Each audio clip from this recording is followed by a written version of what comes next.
Hi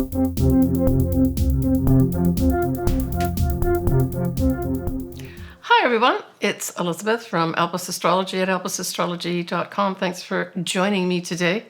So today I will be doing my January 2025, if you can believe it, astrology video. I want to wish everybody season's greetings, whatever it is that you might do to enjoy yourself over this lovely time period, right? So we start off the 1st of January with a bang. But it might be a little bit of a whimpered type bang because we have Mars still retrograde in Leo still, and it will be opposite Pluto in Aquarius. Now, this is not the last time we will have this opposition. We'll also have a final opposition when Mars is going direct. Towards the end of April, it's actually going to be around the new moon in Taurus, which is around the end of April 2025, at 3 degrees of Leo opposing Pluto at 3 degrees of Aquarius. So when we look at something like this, as a dynamic, it can be very motivating. But because Mars is retrograde, there's this element of frustration. And because we've got an opposition with these two very powerful planets, it speaks of more than frustration. It's like there could be some, real blow-ups of some sort. So this is occurring around 1 degree of Leo is where the Mars retrograde is, and 1 degree of Aquarius is where Pluto is. Now, from a positive standpoint, this could be a time, if you have this in your chart, for instance, with the Mars retrograde, to use the power determination of Pluto with the Mars planning side of its energy, right? Mars certainly, when it's going direct, wants to move forward. Let's get this done. But Mars retrograde says not so fast.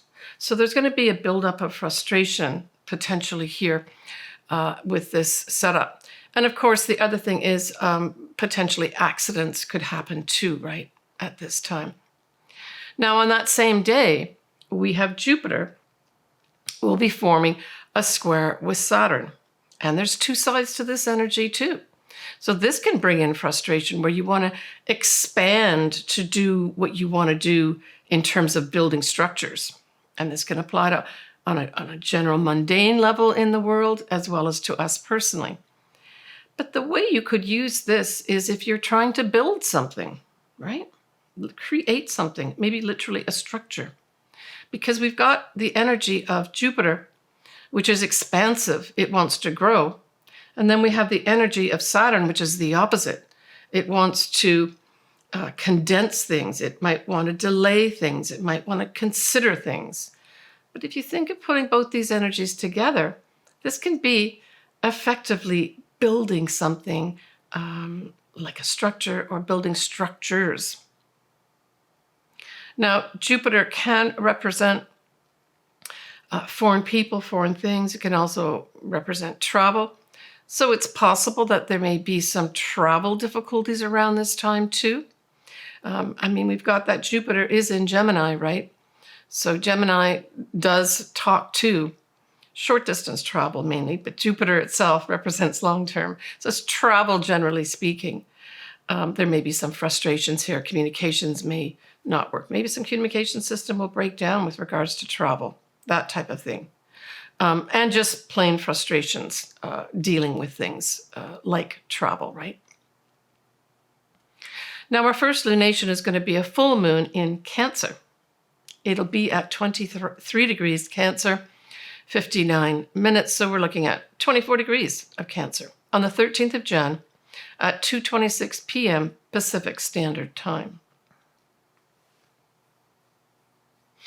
Now, the North nodes, which are our collective destiny points, will be in Pisces at this time. So this is another big change that's happening, right? And they will ingress. They always go backwards. They start at 29 degrees. So there's 30 degrees in every sign. So we're starting here at 29 degrees of Pisces, and it'll continue to go backwards over the next 18 months. So certainly if you've got your North nodes in Pisces, this is going to be a significant time, this full moon for you, right?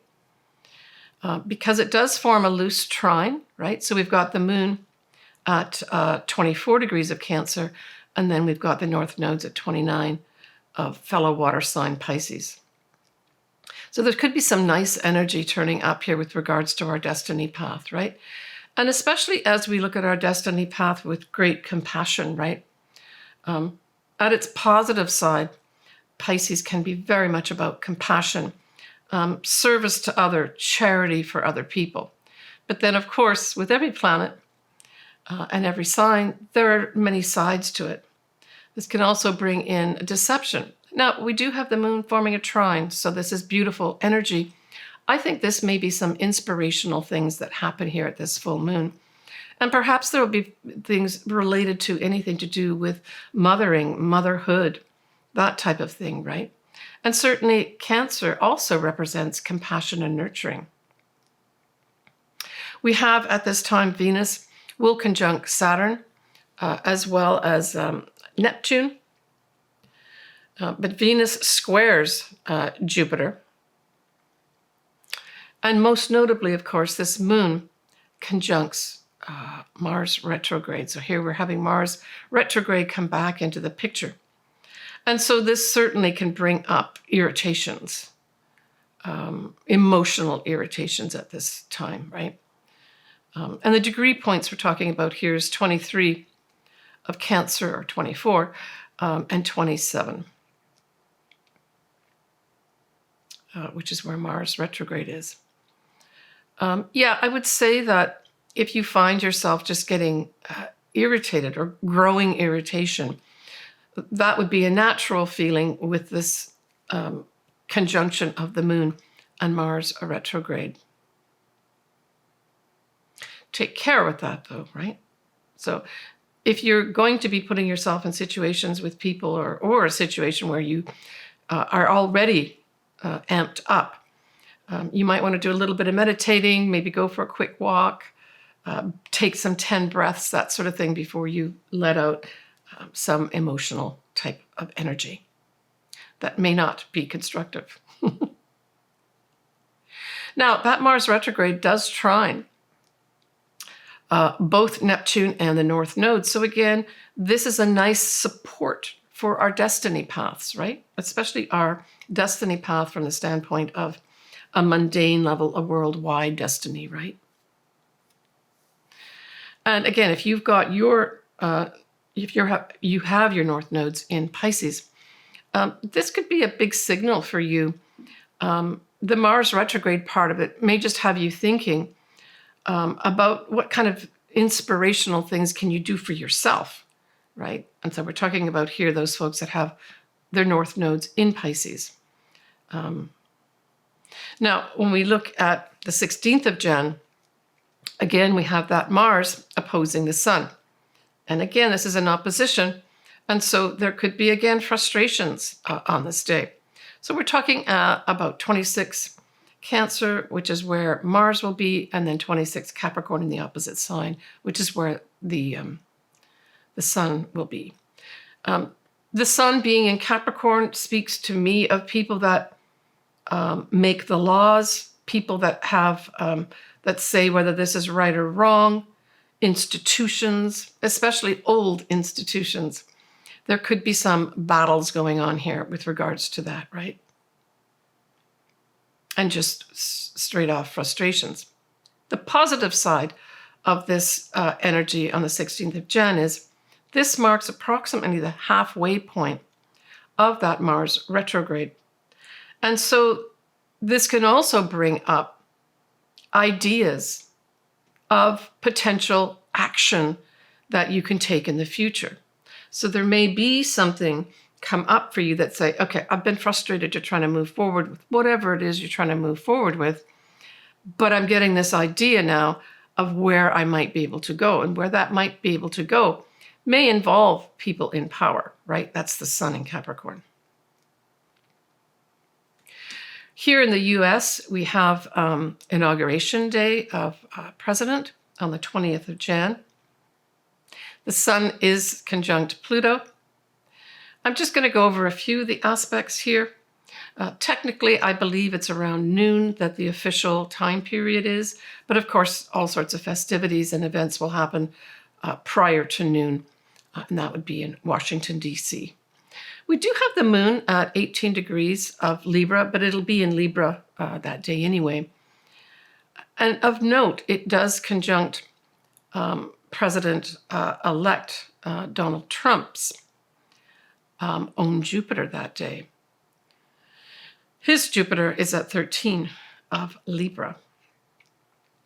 Uranus will conjunct his midheaven, bringing some unexpected things his way.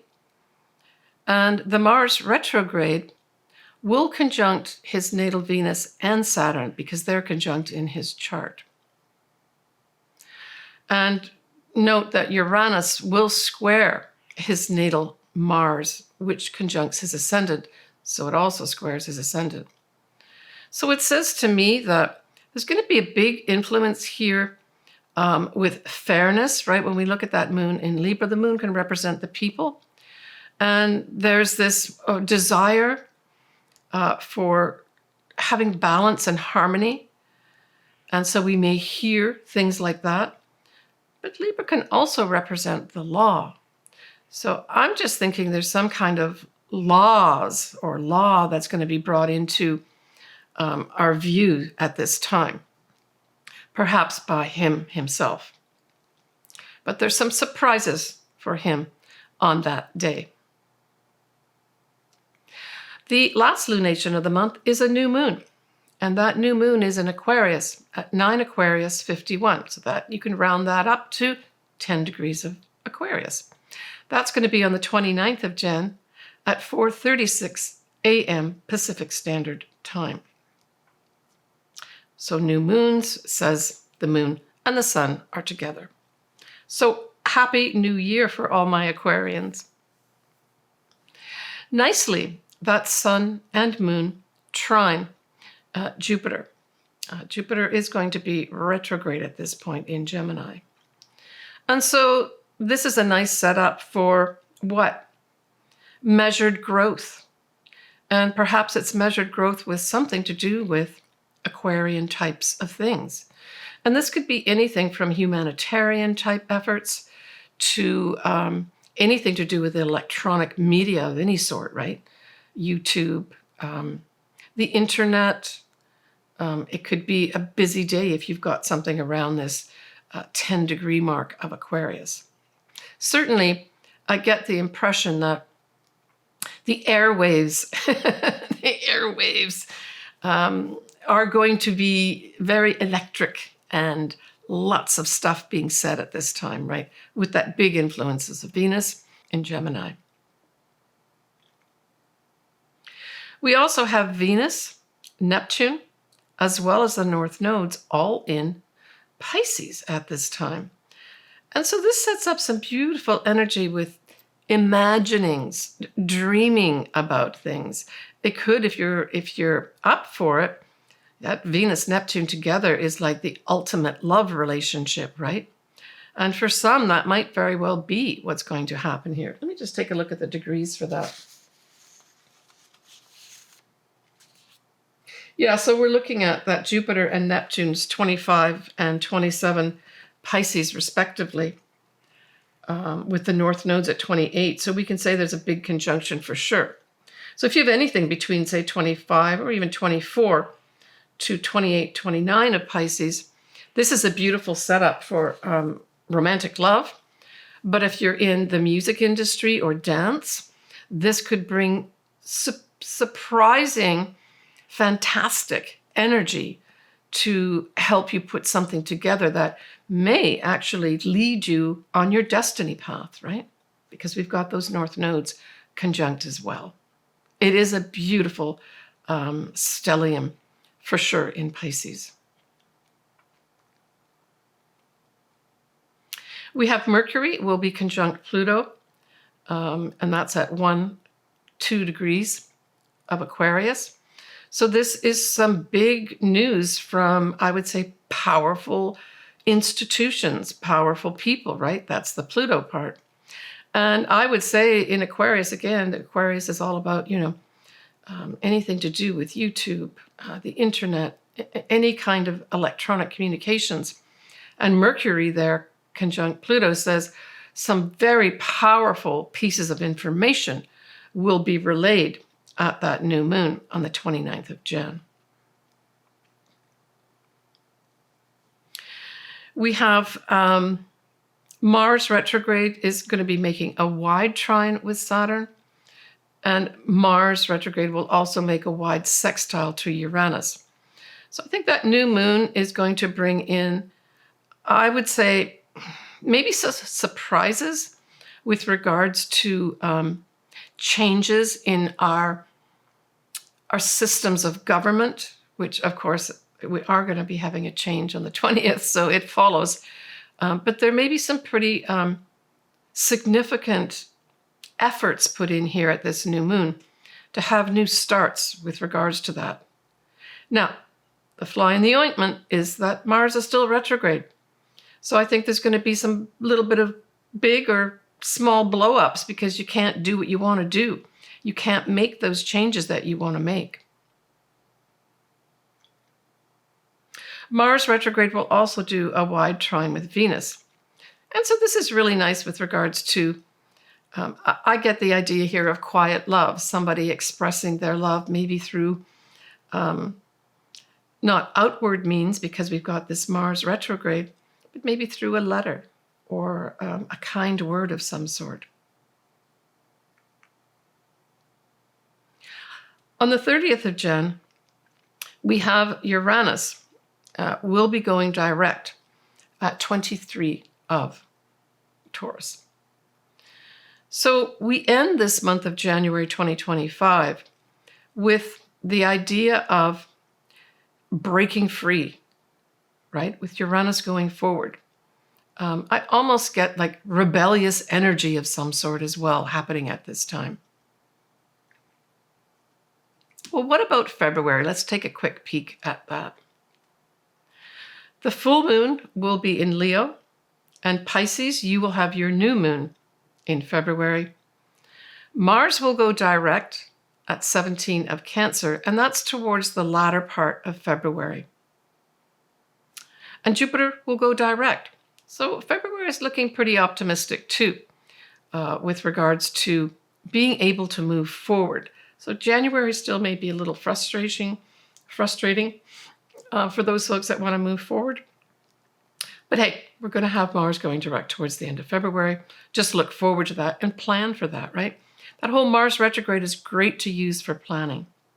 And speaking of planning, I am making this sort of mid-December 2024. So for those folks that have not done all their Christmas shopping, maybe even some Christmas shopping for yourself, this might be a good time to book an appointment with me.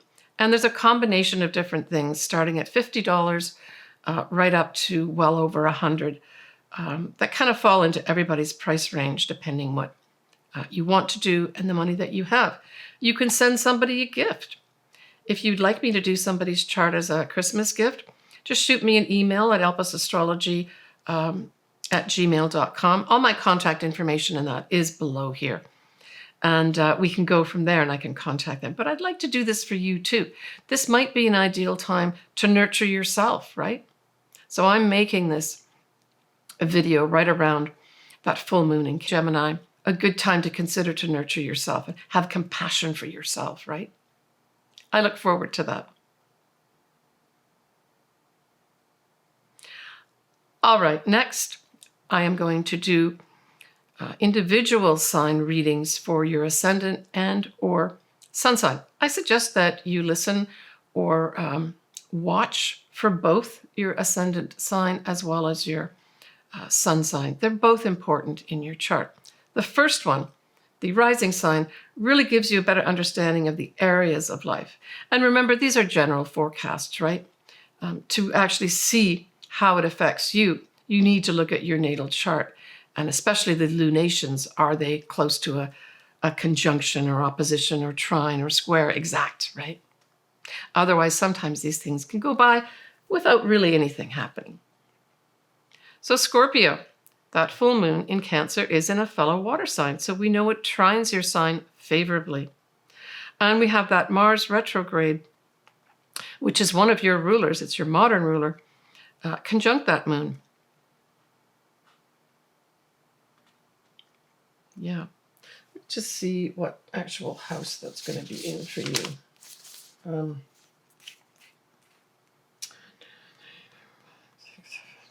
Yeah, so it's your 9th house that's aspected by that full moon. I mean, the 9th house is a lovely house. It's foreign people, foreign things. It's travel.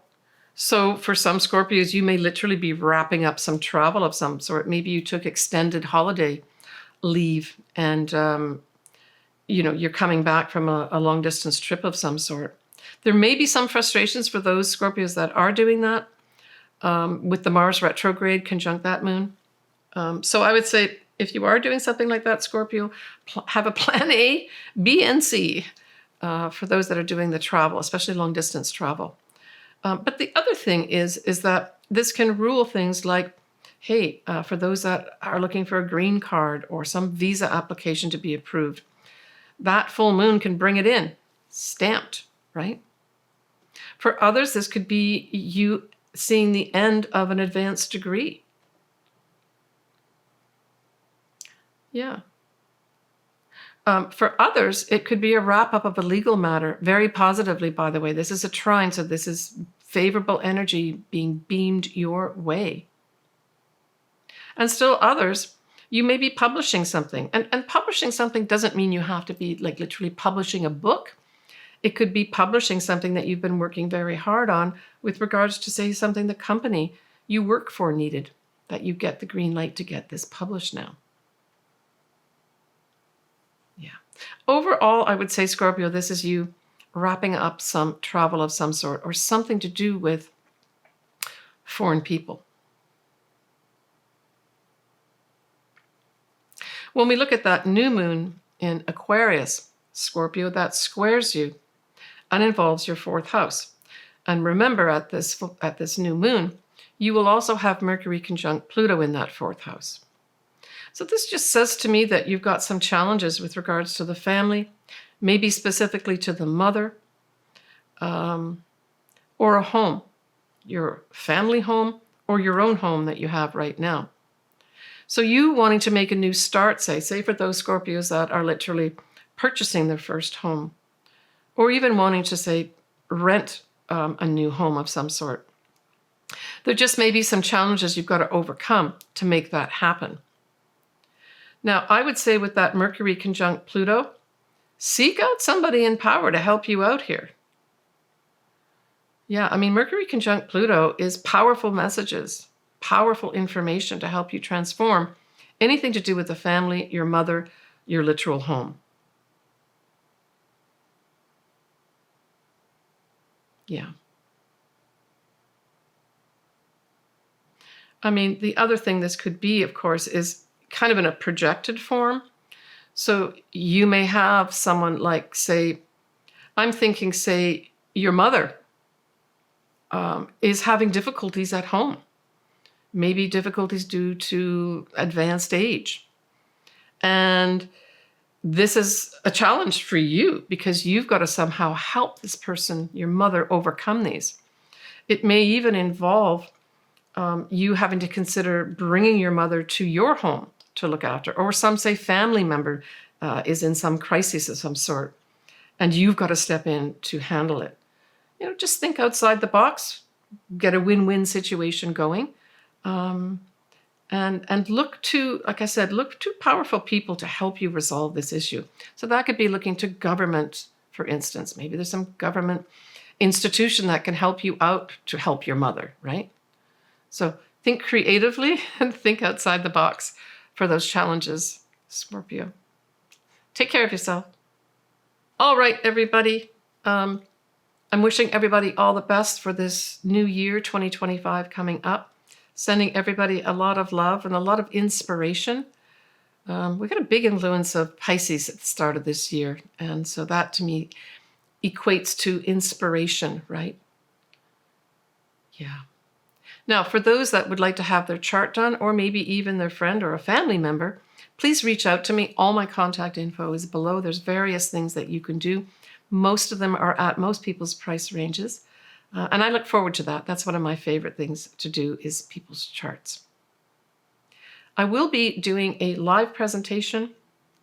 So I picked Saturday, the 28th of December, 2024, as my next live video.